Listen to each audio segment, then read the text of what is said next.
Hello friends, welcome to my channel B creation. Friends, ನೀವು ನಮ್ಮ ಚಾನಲ್ಗೆ ಸಬ್ಸ್ಕ್ರೈಬ್ ಆಗಿಲ್ಲ ಅಂತ ನೀವು ಸಬ್ಸ್ಕ್ರೈಬ್ ಆಗಿ ಪಕ್ಕದ ಬೆಲ್ಲೈಕನ್ನ ಕ್ಲಿಕ್ ಮಾಡಿ.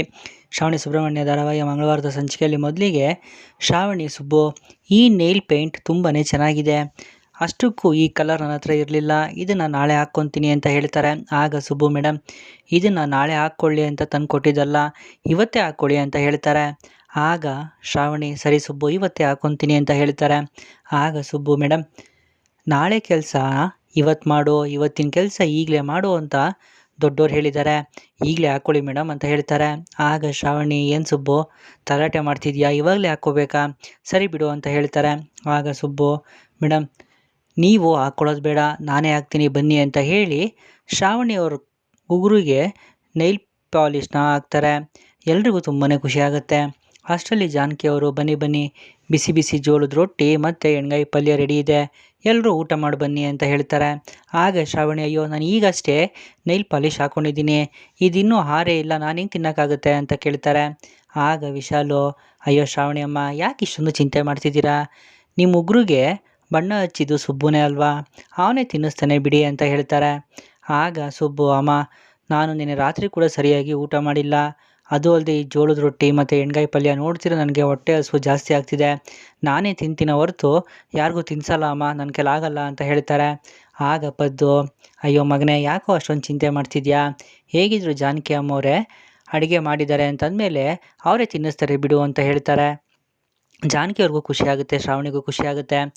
ಆಗ ಧನಲಕ್ಷ್ಮಿ, ಅಯ್ಯೋ ಈಗಷ್ಟೇ ಅವರು ಅಡುಗೆ ಮಾಡಿ ಸುಸ್ತಾಗಿದ್ದಾರೆ, ಅವ್ರಿಗೆ ಯಾಕೆ ತೊಂದರೆ, ಅಮ್ಮ ನೀನೇ ತಿನ್ನಿಸ್ಬಿಡಮ್ಮ ಅಂತ ಹೇಳ್ತಾರೆ. ಆಗ ವಿಶಾಲು, ಸರಿ ನಾನೇ ತಿನ್ನಿಸ್ತೀನಿ ಬಿಡು ಅಂತ ಹೇಳ್ತಾರೆ. ಆಗ ಸುಬ್ಬು ಬಂದು, ಅಮ್ಮ ಆಗ್ಲಿಂದ ಹೊಟ್ಟೆ ಹಸ್ಕೊಂಡಿದ್ದೀನಿ, ನೀನು ನನಗೆ ತಾನೇ ತಿನ್ನಿಸ್ಬೇಕು, ಶ್ರಾವಣಿ ಮೇಡಮ್ಗೆ ಅದು ಹೇಗಮ್ಮ ತಿನ್ನಿಸ್ತೀಯ ನೀನು ಅಂತ ಕೇಳ್ತಾರೆ. ಆಗ ಕಾಂತಮ್ಮ, ಕಾರ್ತಿಕೇಯ ನಿನ್ನ ಕೈಗೆ ಏನಾಗಿದೆ, ವಿಶಾಲು ಯಾಕೆ ತಿನ್ನಿಸ್ಬೇಕು ಅಂತ ಕೇಳ್ತಾರೆ. ಆಗ ಭಾವ, ಹೌದು ನೈಲ್ ಪಾಲಿಷ್ ಹಾಕ್ಕೊಂಡಿರೋದು ಅವರು, ನಿನ್ನ ಕೈಗೆ ಏನಾಗಿದೆ ಅಂತ ಕೇಳ್ತಾರೆ. ಆಗ ಸುಬ್ಬು, ಮಾವ ಕಾಂತಮ್ಮತ್ತೆ ಹೇಳಿದಾಗೆ ನಿಮ್ಮ ಮೂಗು ಉದ್ದ ಇದೆ ಅಂತ ಹೇಳಿ ಎಲ್ಲ ವಿಷಯಕ್ಕೂ ಮೂಗು ತೂರ್ಸೋಕ್ಕೆ ಬರಬೇಡಿ, ಅವ್ರಿಗೆ ನೈಲ್ ಪಾಲಿಷ್ ಹಾಕಿ ನನಗೆ ಸುಸ್ತಾಗಿದೆ, ಇವಾಗ ಏನಮ್ಮ ನಿನಗೆ ತಿನ್ನಿಸ್ತೀಯೋ ಇಲ್ವೋ ಅಂತ ಕೇಳ್ತಾರೆ. ವಿಶಾಲು ಸುಬ್ಬುಗೆ ತಿನ್ನಿಸ್ತಿರ್ತಾರೆ. ಆಗ ಜಾನಕಿಯವರೇ ಬಂದು ಶ್ರಾವಣಿಗೆ ಊಟ ಮಾಡಿಸ್ತಾರೆ. ಶ್ರಾವಣಿಗೂ ಖುಷಿಯಾಗುತ್ತೆ, ಜಾನಕಿಯವ್ರಿಗೂ ಖುಷಿಯಾಗುತ್ತೆ. ಮತ್ತೆ ಇಲ್ಲಿ ಶ್ರೀವಲ್ಲಿ, ಹೇಳಮ್ಮ ಆ ಕಾಂತಮ್ಮಮ್ಮಿ ನಿನಗೆ ಏನಾದರೂ ಹೇಳ್ಕೊಡ್ತಿದ್ದಾರಾ, ಮೊದಲೇ ಅವ್ರ ಬುದ್ಧಿ ಸರಿ ಇಲ್ಲ, ಇತ್ತೀಚೆಗೆ ಫಿಟ್ಟಿಂಗ್ ಇಡೋದು ಜಾಸ್ತಿ ಆಗಿದೆ, ನೀನು ಅವ್ರ ಫ್ರೆಂಡ್ಶಿಪ್ನ ಸ್ವಲ್ಪ ಕಮ್ಮಿ ಮಾಡು ಅಂತ ಹೇಳ್ತಾರೆ. ಆಗ ಇಂದ್ರಮ್ಮವ್ರಿಗೂ ಗಾಬರಿ ಆಗುತ್ತೆ. ಕೊನೆಗೂ ನನ್ನ ಮತ್ತು ಕಾಂತೊಬ್ರು ಫ್ರೆಂಡ್ಶಿಪ್ ಮೇಲೆ ಇವ್ರ ಕಣ್ಣೆಲ್ಲ ಬಿದ್ದೋಯ್ತಲ್ಲ ಅಂತ ಯೋಚನೆ ಮಾಡ್ತಾ ಅಲ್ವೇ, ನೀನು 3 ಹೊತ್ತು ಸುಬ್ಬು ಸುಬ್ಬು ಅಂತ ಅವ್ರ ಮನೆಗೆ ಹೋಗೋದು ಬರೋದು ಮಾಡ್ತಿದ್ದಲ್ಲ, ಆವಾಗ ನಾನು ಏನಾದ್ರು ಅಂದಿದ್ನಾ, ನಿನ್ನನ್ನು ಸುಮ್ಮನೆ ಬಿಟ್ಟಿದ್ದೆ ತಾನೇ, ಇವಾಗ ನೀನು ಯಾಕೆ ಇಷ್ಟೆಲ್ಲ ಪ್ರಶ್ನೆ ಮಾಡ್ತಿದ್ಯಾ ಅಂತ ಕೇಳ್ತಾರೆ. ಆಗ ಶ್ರೀವಲ್ಲಿ, ಸುಬ್ಬು ದೇವರಂಥ ಮನುಷ್ಯ, ಆದರೆ ಆ ಕಾಂತಮ್ಮಮ್ಮಿ ಇದ್ದಾರೆ ಗೊತ್ತಾ, ಅವರು ನರಿ ಬುದ್ಧಿ ಇರೋಂಥ ಹೆಂಗಸು, ಯಾವಾಗ ಯಾರ ಜೊತೆ ಇದ್ಕೊಂಡು ಯಾರನ್ನ ಮುಗ್ಸೋಕ್ಕೆ ಪ್ಲ್ಯಾನ್ ಮಾಡ್ತಾರೆ ಅಂತಲೇ ಹೇಳೋಕ್ಕಾಗಲ್ಲ ಅಂತ ಹೇಳ್ತಾರೆ. ಆಗ ಕಾಂತಮ್ಮ, ಸಾಕು ಮುಚ್ಚೆ ಬಾಯಿ, ಯಾರ ಜೊತೆ ಫ್ರೆಂಡ್ಶಿಪ್ ಮಾಡಬೇಕು, ಅವ್ರ ಜೊತೆ ಯಾಕೆ ಮಾತಾಡಬೇಕು ಅನ್ನೋದು ನನಗೆ ಚೆನ್ನಾಗೇ ಗೊತ್ತಿದೆ, ನನಗೆ ಬುದ್ಧಿ ಹೇಳ್ಕೊಡೋಕ್ಕೆ ಬರಬೇಡ ನೀನು ಅಂತ ಬೈತಾರೆ. ಶ್ರೀವಲ್ಲಿ ಕೂಡ ಸುಮ್ಮನಾಗ್ತಾರೆ. ಮತ್ತು ಇಲ್ಲಿ ವರದ ಬಾಕ್ಸ್ ಎಲ್ಲ ರೆಡಿ ಮಾಡ್ತಾರೆ. ಅಲ್ಲಿಗೆ ವರಲಕ್ಷ್ಮಿ ಬರ್ತಾರೆ, ತಗೋವರ ಬಾಕ್ಸು ಅಂತ ಹೇಳಿ ವರದ ಬಾಕ್ಸ್ನ ಕೊಡ್ತಾರೆ. ರೀ ನಾನು ಕೆಲ್ಸಕ್ಕೆ ಹೋಗೋದ್ರಿಂದ ಏನೂ ತೊಂದರೆ ಆಗಲ್ಲ ತಾನೇ ಅಂತ ವರಲಕ್ಷ್ಮಿ ಕೇಳ್ತಾರೆ. ಆಗ ವರ, ನೀನು ಮನೆ ಬಗ್ಗೆ ಚಿಂತೆ ಮಾಡೋಕ್ಕೆ ಹೋಗಬೇಡ, ಇಲ್ಲೇನೂ ತೊಂದರೆ ಆಗೋದಿಲ್ಲ, ನೀನು ಆರಾಮಾಗಿ ಕೆಲಸಕ್ಕೆ ಹೋಗ್ಬಿಟ್ಟು ಬಾ ಅಂತ ಹೇಳ್ತಾರೆ. ಆಗ ವರಲಕ್ಷ್ಮಿ, ಅಲ್ಲ ರೀ ನಾನು ಮನೇಲಿಲ್ಲದೆ ಇದ್ದಾಗ ಮನೇಲಿ ಇದ್ದೀನಿ ಅಂತ ನೀವು ಹೇಗೆ ಮೇಂಟೈನ್ ಮಾಡ್ತೀರಾ, ಕಷ್ಟ ಆಗಲ್ವಾ ಅಂತ ಕೇಳ್ತಾರೆ. ಆಗ ವರ, ನೀನು ಮನೇಲಿರಲ್ಲ ಅಂತ ಯಾರು ಹೇಳಿದ್ದು, ನೀನು ಮನೆಯಲ್ಲೇ ಇರ್ತೀಯಾ ಅಂತ ಹೇಳ್ತಾರೆ. ಆಗ ನಾನು ಕೆಲ್ಸಕ್ಕೆ ಹೋದರೆ ಮನೇಲಿ ಹೇಗ್ರಿ ಇರೋಕ್ಕಾಗುತ್ತೆ ಅಂತ ಕೇಳ್ತಾರೆ. ಆಗ ವರ, ನೀನು ಯಾವಾಗಲೂ ನನ್ನ ಮನಸ್ಸಲ್ಲೇ ಇರ್ತೀಯ ಅಂತ ಅಂದರೆ ಮನೇಲಿ ಇದ್ದಂಗೆ ಅಲ್ವಾ ಅರ್ಥ ಅಂತ ಹೇಳ್ತಾರೆ. ವರಲಕ್ಷ್ಮಿ, ಲವ್ ಯು ರೀ, ನಾನು ಹೋಗಿ ಬರ್ತೀನಿ, ಟೈಮ್ ಆಯಿತು ಅಂತ ಹೇಳ್ತಾರೆ. ಆಗ ಲವ್ ಯು ಟು, ಹೋಗ್ಬಾ ಅಂತ ಹೇಳಿ ಅವ್ರನ್ನ ಕಳಿಸ್ಕೊಡ್ತಾರೆ. ಅಷ್ಟರಲ್ಲಿ ಇಂದ್ರಮ್ಮ, ಎಷ್ಟೊತ್ತಾಯಿತು ಟೈಮು, ಹೊಟ್ಟೆ ತುಂಬಾ ಹಸಿತಿದೆ, ಇವಳು ತಿಂಡಿ ಕೊಡದೆ ಏನು ಮಾಡ್ತಿದ್ದಾಳೆ, ನಾನೇ ಹೋಗಿ ಬರ್ತೀನಿರೋ, ತಿಂಡಿ ಆಯ್ತೇನೆ ಅಂತ ಕೂಗ್ತಾ ಅಡುಗೆ ಮನೆ ಕಡೆ ಹೋಗ್ತಾರೆ. ಆಗ ಅಯ್ಯಯ್ಯೋ ಅಮ್ಮನೇ ಬರ್ತಿದ್ದಾರಲ್ಲ ಏನು ಮಾಡೋದು ಅಂತ ಯೋಚನೆ ಮಾಡ್ತಾ ತಟ್ಟೆಗೆ ತಿಂಡಿನ ಹಾಕ್ತಾರೆ. ಆಗ ಅಮ್ಮ ನೀನೇ ಬಂದುಬಿಟ್ಟ, ನಾನೇ ತಂದುಕೊಡ್ಬೇಕು ಅಂತ ಅಂದ್ಕೊಂಡೆ, ತಗೋ ತಿಂಡಿ, ನಿನಗೆ ಬೇಕಿರೋದೆಲ್ಲ ರೆಡಿಯಾಗಿದೆ ಅಂತ ಹೇಳ್ತಾರೆ. ಆಗ ಇಂದ್ರಮ್ಮ, ಅಲ್ಲ ನಿನ್ನ ಹೆಂಡತಿ ಎಲ್ಲೋ ಹೋದ್ಲು ಕಾಣಿಸ್ತಿಲ್ಲ, ಅವಳು ತಿಂಡಿ ತಂದ್ಕೊಡೋಕ್ಕಾಗಲ್ವಾ ಅಂತ ಕೇಳ್ತಾರೆ. ಆಗ ಅಮ್ಮ, ಅವಳು ಈಗಷ್ಟೇ ಸ್ನಾನ ಮಾಡೋಕ್ಕೆ ಹೋದ್ಲಮ್ಮ, ಅದಕ್ಕೆ ನಾನೇ ನಿನಗೆ ತಿಂಡಿ ತಂದುಕೊಡ್ಬೇಕು ಅಂತ ಅಂದ್ಕೊಂಡೆ ಅಂತ ಹೇಳ್ತಾರೆ. ಆಗ ಇಂದ್ರಮ್ಮ ಏನೋ ಹೇಳ್ತಿದ್ಯಾ, ಅವಳು ಆಲ್ರೆಡಿ ಆವಾಗಲೇ ಸ್ನಾನ ಮಾಡಿದ್ಲಲ್ವಾ, ಮತ್ತ್ಯಾಕೆ ಸ್ನಾನಕ್ಕೆ ಹೋಗಿದ್ದಾಳೆ ಅಂತ ಕೇಳ್ತಾರೆ. ಆಗ ವರದಾ ಏನಿಲ್ಲಮ್ಮ, ಚಟ್ನಿ ರುಬ್ತಿದ್ಲಲ್ವಾ, ಮಿಕ್ಸಿ ಜಾರ್ಗೆ ಸರಿಯಾಗಿ ಕ್ಯಾಪ್ ಹಾಕಿರಲಿಲ್ಲ, ಆ ಚಟ್ನಿ ಎಲ್ಲ ಮೈ ಮೇಲೆ ಹಾರ್ಬಿಡ್ತು, ಅದಕ್ಕೆ ನೀವು ತಿಂಡಿ ರೆಡಿ ಮಾಡಿ ಸ್ನಾನ ಮಾಡ್ಕೊಂಬರ್ತೀನಿ ಅಂತ ಹೋದ್ಲು ಅಷ್ಟೇ ಅಂತ ಹೇಳ್ತಾರೆ. ಆಗ ಇಂದ್ರಮ್ಮ ಒಂದು ಸರಿಯಾಗಿ ಕೆಲಸ ಕೂಡ ಮಾಡೋಕ್ಕೆ ಬರೋದಿಲ್ಲ ಅಂತ ಬೈಕೊಂಡು ಅಲ್ಲಿಂದ ಹೋಗ್ತಾರೆ. ವರದಾ ಅವ್ರಿಗೂ ಸಮಾಧಾನ ಆಗುತ್ತೆ. ಮತ್ತೆ ಇಲ್ಲಿ ಶ್ರಾವಣಿ ಖುಷಿಯಾಗಿ ಹಾಡು ಹೇಳ್ತಿರ್ತಾರೆ. ಅಲ್ಲಿಗೆ ಸುಬ್ಬು ಬಂದು, ಏನು ಮೇಡಮ್ ಹಾಡು ಹೇಳೋ ಅಷ್ಟು ಖುಷಿಯಾಗಿದ್ದೀರಾ, ಏನು ಸಮಾಚಾರ, ಏನು ವಿಷಯ ಅಂತ ಕೇಳ್ತಾರೆ. ಆಗ ಶ್ರಾವಣಿ, ಏನೋ ಗೊತ್ತಿಲ್ಲ ಸುಬ್ಬು, ನನಗಂತೂ ತುಂಬಾ ಖುಷಿಯಾಗ್ತಿದೆ, ಯಾಕೆ ಏನು ಅಂತ ಕಾರಣನೇ ಅರ್ಥ ಆಗ್ತಿಲ್ಲ. ನಾನು ಇಷ್ಟು ವರ್ಷ ಏನು ಕಳ್ಕೊಂಡಿದ್ನೋ ಅದನ್ನೆಲ್ಲ ಮತ್ತೆ ಪಡ್ಕೊತಿದ್ದೀನೇನೋ ಅನ್ನೋಷ್ಟು ಖುಷಿಯಾಗ್ತಿದೆ. ಪಡ್ಕೊತಿದ್ದೀನಿ ಅನ್ನೋದು ಏನು ಬಂತು, ಆಲ್ರೆಡಿ ಪಡ್ಕೊಂಡ್ಬಿಟ್ಟಿದ್ದೀನಿ ಅಂತ ನನಗೆ ಅನ್ನಿಸ್ತಿದೆ ಅಂತ ಶ್ರಾವಣಿ ಖುಷಿಯಿಂದ ಹೇಳ್ತಾರೆ. ಆಗ ಸುಬ್ಬು ಇದ್ದಕ್ಕಿದ್ದಾಗೆ ಆ ರೀತಿಯೆಲ್ಲ ಯಾಕೆ ಅನ್ನಿಸ್ತಿದೆ ಮೇಡಮ್ ಅಂತ ಕೇಳ್ತಾರೆ. ಆಗ ಶ್ರಾವಣಿ, ಏನೋ ಗೊತ್ತಿಲ್ಲ ಸುಬ್ಬು, ಆ ದೇವರೇ ನನಗೆ ವರ ಕೊಟ್ಟಿದ್ದಾನೇನೋ, ನನ್ನ ಕನಸು ಆಸೆಗಳನ್ನೆಲ್ಲ ನನಸು ಮಾಡ್ತಿದ್ದೀನೋ ಅಂತ ನನಗೆ ಅನ್ನಿಸ್ತಿದೆ ಅಂತ ಹೇಳ್ತಾರೆ. ಆಗ ಅಲ್ಲ ಮೇಡಮ್, ಕನಸ ಅಷ್ಟಕ್ಕೂ ದೇವ್ರು ಕೊಟ್ಟಿರೋ ವರ ಆದರೂ ಏನು ಅಂತ ಕೇಳ್ತಾರೆ. ಆಗ ಶ್ರಾವಣಿ, ನನಗೂ ಕೂಡ ಅದು ಅರ್ಥ ಆಗ್ತಿಲ್ಲ ಸುಬ್ಬು, ನನ್ನ ಮನಸ್ಸಿನ ಭಾವನೆಗೆ ಹೆಸರು ಇಲ್ಲ, ಕಾರಣನೂ ಗೊತ್ತಾಗ್ತಿಲ್ಲ ಅಂತ ಹೇಳ್ತಾರೆ. ಆಗ ಸುಬ್ಬು, ಆ ಭಾವನೆಗೆ ಹೆಸರೇ ತಾಯಿ ಪ್ರೀತಿ ಮೇಡಮ್ ಅಂತ ಮನಸ್ಸಲ್ಲೇ ಯೋಚನೆ ಮಾಡ್ತಿರ್ತಾರೆ. ಆಗ ಶ್ರಾವಣಿ, ಸುಬ್ಬು, ಜಾನಕಿ ಅಮ್ಮ ಬಂದಿದ್ದಾರೆ ಗೊತ್ತಾ, ನಿಜವಾಗ್ಲೂ ಅವ್ರನ್ನ ನೋಡ್ತಿದ್ರೆ ನನಗಂತೂ ತುಂಬಾ ಖುಷಿಯಾಗುತ್ತೆ.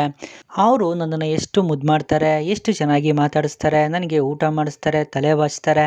ಹಾಗೆ ನೋಡೋಕೆ ಹೋದರೆ ಎಲ್ಲಿಂದನೋ ಬಂದಿರೋ ಅವರು ನನ್ನ ಬಗ್ಗೆ ಎಷ್ಟೆಲ್ಲ ಕಾಳಜಿ ತೋರಿಸ್ತಾರೆ. ನಿಜ ಹೇಳಬೇಕು ಅಂತಂದರೆ ನನಗೆ ಅವ್ರು ಯಾರು ಅಂತಲೇ ಗೊತ್ತಿಲ್ಲ. ನಾನು ಅವ್ರನ್ನ ಅಮ್ಮ ಅಂತ ಕರಿತೀನಿ, ಅವರು ನನ್ನ ಕೂಸೆ ಅಂತ ಕರೀತಾರೆ. ಒಟ್ಟಿನಲ್ಲಿ ನಮ್ಮಮ್ಮ ಇದ್ದಿದ್ರೆ ಏನೆಲ್ಲ ಮಾಡ್ತಿದ್ರೋ ಅದನ್ನು ಇವ್ರು ಮಾಡ್ತಿದ್ದಾರೆ. ಅಮ್ಮ ನನ್ನ ಕನಸಲ್ಲಿ ಒಂದಿನ ಬಂದಿದ್ರು ಅಂತ ನಾನು ನಿನಗೆ ಹೇಳಿದ್ದೆ ಗೊತ್ತಾ, ಆ ಕನಸನ್ನು ನನಸು ಮಾಡೋಕ್ಕೇ ಜಾನಕಿ ಅಮ್ಮ ಬಂದಿರಬೇಕು ಅಂತ ನನಗೆ ಅನ್ನಿಸ್ತಿದೆ ಸುಬ್ಬು, ನೀನೇನೋ ತಪ್ಪು ತಿಳ್ಕೊಳ್ಳಲ್ಲ ಅಂದರೆ ನಾನೊಂದು ಮಾತು ಹೇಳಲಾ ಅಂತ ಕೇಳ್ತಾರೆ. ಆಗ ಸುಬ್ಬು, ಅದೇನು ಹೇಳಿ ಮೇಡಮ್ ಪರವಾಗಿಲ್ಲ ಅಂತಾರೆ. ಜಾನಕಿ ಅಮ್ಮನೇ ನಮ್ಮಮ್ಮ ಆಗಿದ್ರೆ ಎಷ್ಟು ಚೆನ್ನಾಗಿರ್ತಿತ್ತಲ್ವಾ ಅಂತ ನನಗೆ ಅನಿಸೋಕೆ ಶುರುವಾಗಿದೆ ಸುಬ್ಬು ಅಂತ ಶ್ರಾವಣಿ ಹೇಳ್ತಾರೆ. ಆ ಮಾತನ್ನು ಕೇಳಿ ಸುಬ್ಬುಗೂ ಖುಷಿಯಾಗುತ್ತೆ. ನಂದಿನಿ ಅವರು ರೂಮ್ ಆಚೆ ನಿಂತ್ಕೊಂಡು ಶ್ರಾವಣಿ ಮಾತನ್ನ ಕೇಳಿ ಅವರು ಕೂಡ ಖುಷಿ ಪಡ್ತಾರೆ. ಆಗ ಸುಬ್ಬು, ಅಯ್ಯೋ ಮೇಡಮ್, ಇದರಲ್ಲಿ ತಪ್ಪು ತಿಳ್ಕೊಳ್ಳೋಕ್ಕೆ ಏನಿದೆ, ತಾಯಿ ಪ್ರೀತಿನ ಯಾರು ತೋರಿಸಿದ್ರು ಕೂಡ ಅವರು ತಾಯಿನೇ ನೋಡಿ, ನೀವು ಅವ್ರನ್ನ ಮನಸ್ಫೂರ್ತಿಯಾಗಿ ಅಮ್ಮ ಅಂತಲೇ ಕರೀರಿ, ನೀವು ಅವ್ರನ್ನ ಅಮ್ಮ ಅಂತ ಅಂದ್ಕೊಂಡ್ರು ಪರವಾಗಿಲ್ಲ, ಅವರು ಕೂಡ ನಿಮಗೆ ಖಂಡಿತ ಮಗಳು ಪ್ರೀತಿ ಕೊಟ್ಟೇ ಕೊಡ್ತಾರೆ, ನೀವು ಅವ್ರಿಗೆ ಅಮ್ಮನ ಪ್ರೀತಿ ಕೊಡ್ಬೋದು ಮೇಡಮ್ ಅಂತ ಹೇಳ್ತಾರೆ. ಶ್ರಾವಣಿಗೂ ಖುಷಿಯಾಗುತ್ತೆ. ಸುಬ್ಬು, ನಿನ್ನ ಬಾಯಲ್ಲಿ ಈ ಮಾತನ್ನು ಕೇಳಿ ನನಗಂತೂ ತುಂಬಾ ಖುಷಿಯಾಗ್ತಿದೆ. ಸರಿ ಟೈಮ್ ಆಯಿತು, ಇಲ್ಲಿಂದ ಮೊದಲು ಹೋಗು ನೀನು. ಒಂದು ವೇಳೆ ಕಾಂತಮ್ಮ ಅವರೇನಾದರೂ ನೋಡಿದ್ರೆ ದೊಡ್ಡ ರಾಧ ಅಂತಲೇ ಮಾಡಿಬಿಡ್ತಾರೆ. ನಾವಿಬ್ಬರು ಒಂದೇ ರೂಮಲ್ಲಿ ಇರೋ ಅಂಥ ಮುಹೂರ್ತ ಇನ್ನೂ ಬಂದಿಲ್ಲ ಅಂತ ಹೇಳ್ತಾರೆ. ಆಗ ಸುಬ್ಬು, ಮೇಡಮ್, ನೀವು ಆಸೆ ಪಟ್ಟಿದ್ದೆಲ್ಲ ನಿಮಗೆ ಸಿಗ್ತಿದೆ, ಆದರೆ ನಾನು ಆಸೆ ಪಟ್ಟಿದ್ದಕ್ಕೆ ಮುಹೂರ್ತ ಅಡ್ಡ ಬರ್ತಿದೆ ಅಂತ ಹೇಳ್ತಾರೆ. ಸರಿ ಜಾಸ್ತಿ ಮಾತಾಡಬೇಡ, ಹೋಗು ನೀನು ಅಂತ ಶ್ರಾವಣಿ ಹೇಳ್ತಾರೆ. ಅಷ್ಟರಲ್ಲಿ ನಂದಿನಿಯವರು ಕೂಡ ಅಲ್ಲಿಂದ ಹೋಗ್ತಾರೆ. ಸುಬ್ಬು ರೂಮಿಂದ ಆಚೆ ಹೋದ್ಮೇಲೆ, ಅಂದರೆ ನನ್ನ ಮಗಳು ಅಳಿಯ ಇಬ್ಬರು ಒಂದಾಗಿಲ್ಲ ಅಂತ ಅನಿಸುತ್ತೆ, ಅವ್ರ ಜೀವನ ಚೆನ್ನಾಗಿರಬೇಕು ಅಂತಂದರೆ ಆದಷ್ಟು ಬೇಗ ಅವರಿಬ್ಬರು ಒಂದಾಗಬೇಕು, ಆ ರೀತಿ ನಾನೇ ಮಾಡಬೇಕು ಅಂತ ಯೋಚನೆ ಮಾಡ್ತಿರ್ತಾರೆ. ಮತ್ತೆ ಇಲ್ಲಿ ಮ್ಯಾಡಿ ರೂಮಲ್ಲಿ ಕೂತ್ಕೊಂಡು ಫೋನ್ ನೋಡ್ತಾ ಇರ್ತಾರೆ. ಅಲ್ಲಿಗೆ ಸಾವಿತ್ರಿ ಬರ್ತಾರೆ. ಅವ್ರು ಬಂದ ತಕ್ಷಣ ಮ್ಯಾಡಿ ಎದ್ದು ನಿಂತ್ಕೋತಾರೆ. ಆಗ ಸಾವಿತ್ರಿ, ಪರವಾಗಿಲ್ವೇ, ನನ್ನ ಕಂಡ್ರೆ ಇಷ್ಟಾದರೂ ಭಯ ಇದೆಯಲ್ಲ ಅಂತ ಹೇಳ್ತಾರೆ. ನನಗೇನು ಭಯ ಇಲ್ಲ ಅಂತ ಮ್ಯಾಡಿ ಹೇಳ್ತಾರೆ. ನೀವು ಏನೇ ಹೇಳಬಹುದು, ನಿಮ್ಮ ಮುಖದಲ್ಲಿ ಭಯ ಎದ್ದು ಕಾಣ್ತಾ ಇದೆ, ಇರಲಿ ಬಿಡಿ, ನಿಮಗೋಸ್ಕರ ಅಂತ ಕಷಾಯ ಮಾಡ್ಕೊಂಡು ಬಂದಿದ್ದೀನಿ, ತಗೊಳ್ಳಿ ಕುಡೀರಿ ಅಂತ ಹೇಳ್ತಾರೆ. ಇದೆಲ್ಲ ನನಗೆ ಯಾಕೆ ಅಂತ ಮ್ಯಾಡಿ ಕೇಳ್ತಾರೆ. ಯಾಕೆ ಅಂದರೆ ವಿಷ ಕುಡಿಯೋರಿಗೆ ನಾನು ಕಷಾಯ ಮಾಡ್ಕೊಂಡು ಬಂದು ಕೊಡ್ತಾ ಇದ್ದೀನಿ, ನಿಮ್ಮ ಆರೋಗ್ಯ ಚೆನ್ನಾಗಿರಲಿ ಅಂತ ಹೇಳ್ತಾರೆ. ಇಲ್ಲ, ನನಗೆ ಏನು ಬೇಡ, ನನಗೇನಾಗಿದೆ, ನಾನು ಚೆನ್ನಾಗೇ ಇದ್ದೀನಿ ಅಂತ ಮ್ಯಾಡಿ ಹೇಳ್ತಾರೆ. ಆಗ ಸಾವಿತ್ರಿ, ಬೇಡ ಅಂದರೆ ಬಿಡೋರು ಯಾರೋ, ನೀವು ಇದನ್ನು ಕುಡಿಲೇಬೇಕು, ಕುಡೀರಿ ಸುಮ್ಮನೆ ಅಂತ ಹೇಳಿ ಅವರೇ ಕಷಾಯನ ಕುಡಿಸ್ತಾರೆ. ಆಗ ಮ್ಯಾಡಿ, ನೀನು ಕುಡಿಸ್ತೆ ಅಂತ ಇದನ್ನು ಕುಡ್ದಿಲ್ಲ, ನನ್ನ ಆರೋಗ್ಯ ಚೆನ್ನಾಗಿರುತ್ತಲ್ಲ ಅಂತ ನಾನು ಇದನ್ನು ಕುಡ್ದಿದ್ದು ಅಷ್ಟೇ, ಅದು ಬಿಟ್ಟು ಬೇರೆ ಏನೂ ಇಲ್ಲ, ನನಗೇನು ನಿನ್ನ ಕಂಡ್ರೆ ಭಯ ಇಲ್ಲ ಅಂತ ಹೇಳ್ತಾರೆ. ಆಗ ಸಾವಿತ್ರಿ, ನಾನು ನಿಮಗೋಸ್ಕರ ಇದನ್ನೆಲ್ಲ ಯಾಕೆ ಮಾಡ್ತಾಯಿದ್ದೀನಿ ಗೊತ್ತಾ, ನಿಮ್ಮ ಆರೋಗ್ಯ ಚೆನ್ನಾಗಿರಲಿ ಅಂತ, ನಾನು ಮುತ್ತೈದೆಯಾಗಿರಬೇಕು ಅಂತ, ನಿಮ್ಮಂಥ ಕೆಟ್ಟ ಮನುಷ್ಯರು ಈ ಭೂಮಿ ಮೇಲೆ ಯಾಕಾದರೂ ಇದ್ದಾರೋ ಅಂತ ತುಂಬ ಸರಿ ಯೋಚನೆ ಮಾಡಿದ್ದೀನಿ. ಹೆಂಡತಿ ಅನ್ನೋ ಸ್ವಾರ್ಥ ನಿಮ್ಮನ್ನು ಬದಲಾಯಿಸೋ ಹಾಗೆ ಮಾಡ್ತಾ ಇದೆ ಅಷ್ಟೇ, ಅದಕ್ಕೆ ಇದನ್ನೆಲ್ಲ ಮಾಡ್ತಾ ಇದ್ದೀನಿ. ಇದಕ್ಕೆ ನನಗೆ ತುಂಬ ಜನ ಸಪೋರ್ಟ್ ಮಾಡ್ತಾ ಇದ್ದಾರೆ ಗೊತ್ತಾ ಅಂತ ಹೇಳ್ತಾರೆ. ಅಂದರೆ ಏನು ನಿನ್ನ ಮಾತಿನ ಅರ್ಥ, ಯಾರು ಸಪೋರ್ಟ್ ಮಾಡ್ತಾ ಇದ್ದಾರೆ ನಿನಗೆ ಅಂತ ಮ್ಯಾಡಿ ಕೇಳ್ತಾರೆ. ಆಗ ಸಾವಿತ್ರಿ, ನಮ್ಮ ಮನೆಗೆ ಬಂದಿದ್ರಲ್ಲ ಜಾನಕಿ ಮೇಡಮ್, ಅವರು ಮತ್ತು ಸುಬ್ಬು ಅಣ್ಣ ಅವರೇ ಈ ಕಷಾಯ ಮಾಡೋದನ್ನ ಹೇಳ್ಕೊಟ್ಟಿದ್ದು, ಇದನ್ನು ಕುಡಿದ್ರೆ ನೀವು ವಿಷ ಕುಡಿತೀರಲ್ಲ, ಅದನ್ನು ಕುಡಿಬೇಕು ಅಂತ ನಿಮಗೆ ಅನ್ಸೋದಿಲ್ಲ, ಅದನ್ನು ಕುಡಿಯೋದನ್ನು ನೀವು ಕಡಿಮೆ ಮಾಡ್ತೀರಾ. ಈ ಕಷಾಯ ತುಂಬ ಚೆನ್ನಾಗಿ ಕೆಲಸ ಮಾಡುತ್ತೆ. ಅವರು ಅಷ್ಟೇ ತುಂಬ ಚೆನ್ನಾಗಿ ಮಾತಾಡ್ತಾರೆ. ಅವ್ರು ಏನು ಮಾತಾಡಿದ್ರು ಅಂತ ಒಂದ್ಸರಿ ಯೋಚನೆ ಮಾಡಿ ನೋಡಿ, ನಿಮಗೆ ಎಲ್ಲ ಅರ್ಥ ಆಗುತ್ತೆ ಅಂತ ಹೇಳಿ ಸಾವಿತ್ರಿ ಅಲ್ಲಿಂದ ಹೋಗ್ತಾರೆ. ಆಗ ಮ್ಯಾಡಿ ನಂದಿನಿ ಬಗ್ಗೆ ಯೋಚನೆ ಮಾಡ್ತಾ ಇರ್ತಾರೆ. ಆ ನಂದಿನಿನ ಈ ಮನೆಗೆ ಕರ್ಕೊಂಡು ಬಂದಿದ್ದು ಯಾರು? ಆ ಸುಬ್ಬು ಅಲ್ವಾ? ಅವನನ್ನು ಲಾಕ್ ಮಾಡಿದ್ರೆ ಅವಳ ಬಗ್ಗೆ ಎಲ್ಲ ವಿಷಯ ಗೊತ್ತಾಗುತ್ತೆ ಅಂತ ಯೋಚನೆ ಮಾಡ್ತಾ ಇರ್ತಾರೆ. ಮತ್ತು ಇಲ್ಲಿ ಶ್ರೀವಲ್ಲಿ ಹಾಗೆ ವರದಾ ಮಾತಾಡ್ತಾ ಇರ್ತಾರೆ. ಅಣ್ಣ, ಒಂದು ದಿನನ ಕಳೆದುಬಿಟ್ಟೆ, ಇನ್ನು ಸ್ವಲ್ಪ ಹೊತ್ತಿಗೆ ವರಲಕ್ಷ್ಮಿ ಬರ್ತಾಳೆ, ಇನ್ನೇನು ಪ್ರಾಬ್ಲಮ್ ಇಲ್ಲ ಅಂತ ಹೇಳ್ತಾರೆ. ಆಗ ವರದಾ, ಪ್ರಾಬ್ಲಮ್ ಇದೆ ಶ್ರೀವಲ್ಲಿ, ಈಗ ವರಲಕ್ಷ್ಮಿ ಬರೋ ಟೈಮ್ ಆಯಿತು, ಅವಳು ಹಿಂದೆ ಬಾಗಿಲಿಂದ ಬರ್ತಾಳೆ. ಕೆಳಗಡೆ ಮನೆ ಕಾಂತಮ್ಮ ಇದ್ದಾರಲ್ಲ, ಅವರು ಯಾವಾಗಲೂ ಮನೆ ಸುತ್ತಮುತ್ತ ಓಡಾಡ್ತಾನೆ ಇರ್ತಾರೆ, ಅವ್ರಿಗೆ ಯಾವಾಗಲೂ ಬೇರೆಯವ್ರ ಮನೆ ಮೇಲೆ ಕಣ್ಣು, ಅವ್ರು ನೋಡಿದ್ರೆ ಪ್ರಾಬ್ಲಮ್ ಆಗುತ್ತೆ ಅಂತ ಹೇಳ್ತಾರೆ. ಹೌದಲ್ವಾ ಅಣ್ಣ, ನನಗೆ ಈ ವಿಷಯ ಮರ್ತೇ ಹೋಗಿತ್ತು ಅಂತ ಶ್ರೀವಲ್ಲಿ ಹೇಳ್ತಾರೆ. ಆಗ ವರದಾ, ಆಗ್ಲಿಂದ ಏನು ಮಾಡಬೇಕು ಅಂತಲೇ ಯೋಚನೆ ಮಾಡ್ತಾ ಇದ್ದೆ, ನೀನು ಒಂದು ಕೆಲಸ ಮಾಡು, ಅಮ್ಮನಿಗೆ ನಮ್ಮ ನೆಂಟ್ರು ಯಾರಾದರೂ ಫೋನ್ ಮಾಡೋ ಹಾಗೆ ಮಾಡು.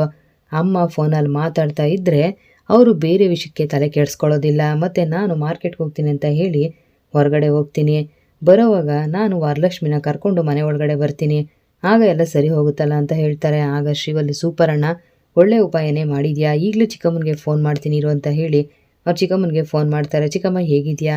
ಬೆಳಗ್ಗೆಯಿಂದ ಅಮ್ಮ ನಿನ್ನ ತುಂಬ ನೆನೆಸ್ಕೋತಾ ಇದ್ರು, ಒಂದ್ಸರಿ ಫೋನ್ ಮಾಡಿ ಮಾತಾಡಿಸೋ, ಈಗ ಅವಳು ಫ್ರೀಯಾಗಿದ್ದಾಳೆ, ಮಲಗಿದ್ದಾಳೆ, ಈಗಲೇ ಫೋನ್ ಮಾಡು ಅಂತ ಹೇಳ್ತಾರೆ. ಸರಿ ಅಂತೇಳಿ ಅವ್ರು ಚಿಕ್ಕಮ್ಮ ಫೋನ್ ಕಟ್ ಮಾಡ್ತಾರೆ. ಅಣ್ಣ, ನೀನೇನು ತಲೆ ಕೆಡಿಸ್ಕೋಬೇಡ, ಚಿಕ್ಕಮ್ಮ ಅಮ್ಮನಿಗೆ ಫೋನ್ ಮಾಡ್ತಾರಂತೆ ಅಂತ ಹೇಳ್ತಾರೆ. ವರ್ಧನ್ಗೆ ಖುಷಿಯಾಗುತ್ತೆ. ಮತ್ತೆ ಇಲ್ಲಿ ನಂದಿನಿ ಅವರು ಪಂಚಾಂಗ ನೋಡ್ತಾ ಇರ್ತಾರೆ. ಅಲ್ಲಿಗೆ ಮನೆಯವರೆಲ್ಲ ಬರ್ತಾರೆ. ಮತ್ತೆ ಕಾಂತಮ್ಮ, ಜಾನಕಿ ಪಾಟೀಲ್ ಅವರೇ, ನಿಮಗೆ ಪಂಚಾಂಗ ನೋಡೋಕೆ ಬರುತ್ತಾ ಅಂತ ಕೇಳ್ತಾರೆ. ಹೌದು, ನಮ್ಮ ಮನೆ ಹಿರಿಕರು ನೋಡ್ತಾ ಇದ್ರು, ಅವರಿಂದ ನಾನು ಸ್ವಲ್ಪ ಕಲ್ತಿದ್ದೀನಿ ಅಂತ ಹೇಳ್ತಾರೆ. ಮತ್ತು ಭಾವ, ಹಾಗಾದರೆ ಪಂಚಾಂಗ ನೋಡೋದ್ರಲ್ಲಿ ನನಗಿಂತ ನಿಮಗೆ ಜಾಸ್ತಿ ತಿಳುವಳಿಕೆ ಇದೆಯಾ ಅಂತ ಕೇಳ್ತಾರೆ. ಆಗ ಜಾನಕಿ ಅವರು, ಹಾಗೆಲ್ಲ ಏನಿಲ್ಲ, ವಿದ್ಯೆ ಅನ್ನೋದು ಸಾಗರ ಇದ್ದಾಗೆ, ಸಾಗರದ ನೀರನ್ನ ಹಿಡಿದಿಟ್ಕೊಳ್ಳೋಕ್ಕಾಗತ್ತಾ? ವಿದ್ಯೆಯಲ್ಲಿ ತಿಳುವಳಿಕೆ ಇರಬೇಕು, ಪೈಪೋಟಿ ಇರಬಾರ್ದು ಅಂತ ನಂದಿನಿ ಹೇಳ್ತಾರೆ. ಸರಿಯಾಗಿ ಹೇಳಿದ್ರಿ ಮೇಡಮ್ ಅವರೇ ಅಂತ ಧನಲಕ್ಷ್ಮಿ ಹೇಳ್ತಾರೆ. ಆಗ ಕಾಂತಮ್ಮ, ಹಾಗಾದರೆ ನನ್ನ ಗಂಡ ಇಷ್ಟು ವರ್ಷ ಇಟ್ಟು ಬಟ್ಟೆ ಇಲ್ಲದೆ ಹಿಮಾಲಯದಲ್ಲಿ ತಪಸ್ ಮಾಡ್ಕೊಂಡು ಬಂದಿರೋದೇ ವೇಸ್ಟ್ ಅಂತ ಹೇಳ್ತಿದ್ರ ನೀವು ಅಂತ ಕೇಳ್ತಾರೆ. ಆಗ ಜಾನಕಿಯವರು, ಹಾಗೆಲ್ಲ ಏನಿಲ್ಲ, ಹಿಮಾಲಯದಲ್ಲಿ ತಪಸ್ ಮಾಡೋದು ಅವ್ರ ಭಕ್ತಿ, ಓದಿ ತಿಳ್ಕೊಳ್ಳೋದು, ಬೇರೆಯವರಿಂದ ತಿಳ್ಕೊಳ್ಳೋದು ಯುಕ್ತಿ ಅಂತ ಹೇಳ್ತಾರೆ. ಆಗ ಐಶು, ಓದು ಅಂದಮೇಲೆ ಕಾಂಪಿಟೇಷನ್ ಇದ್ದೇ ಇರುತ್ತೆ, ಇವರಿಬ್ಬರ ಮಧ್ಯೆ ಕಾಂಪಿಟೇಷನ್ ಮಾಡಿದ್ರೆ ಹೇಗಿರುತ್ತೆ ಅಂತ ಹೇಳ್ತಾಳೆ. ಸುಬ್ಬು, ಅದೆಲ್ಲ ಏನು ಬೇಡ ಅಂತ ಹೇಳ್ತಾರೆ. ಮತ್ತೆ ಜಾನಕಿಯವರು, ಪರವಾಗಿಲ್ಲ ಬಿಡಿ, ಕಾಂಪಿಟೇಷನ್ ನಡೆದ್ರೆ ನಡೀಲಿ ಅಂತ ಹೇಳ್ತಾರೆ. ಮತ್ತೆ ಭಾವ, ಕಾಂಪಿಟೇಷನ್ ಅಂತ ಹೇಳ್ತಾರೆ. ಆಗ ವಿಶಾಲು, ಯಾಕೆ ಬೀಗ್ರೆ ಕಾಂಪಿಟೇಷನ್ ಅಂದ ತಕ್ಷಣ ತೊದಲ್ತಾ ಇದ್ದೀರಾ, ಯಾಕೆ ಏನಾಯ್ತು ಅಂತ ಹೇಳ್ತಾರೆ. ಮನೆಯವರೆಲ್ಲ ನಗ್ತಾ ಇರ್ತಾರೆ. ನಂದಿನಿಯವರು ಬಾವನ್ನೇ ನೋಡ್ತಾ ಇರ್ತಾರೆ. ಇಲ್ಲಿಗೆ ಶ್ರಾವಣಿ ಸುಬ್ರಹ್ಮಣ್ಯ ಧಾರಾವಾಹಿಯ ಮಂಗಳವಾರ ಸಂಚಿಕೆ ಮುಕ್ತಾಯ ಆಗುತ್ತೆ. ಮುಂದಿನ ವಿಡಿಯೋಗಾಗಿ ದಯವಿಟ್ಟು ನಮ್ಮ ಚಾನಲ್ ಸಬ್ಸ್ಕ್ರೈಬ್ ಮಾಡಿ, ವಿಡಿಯೋ ಲೈಕ್ ಮಾಡಿ, ಶೇರ್ ಮಾಡಿ. Thank you.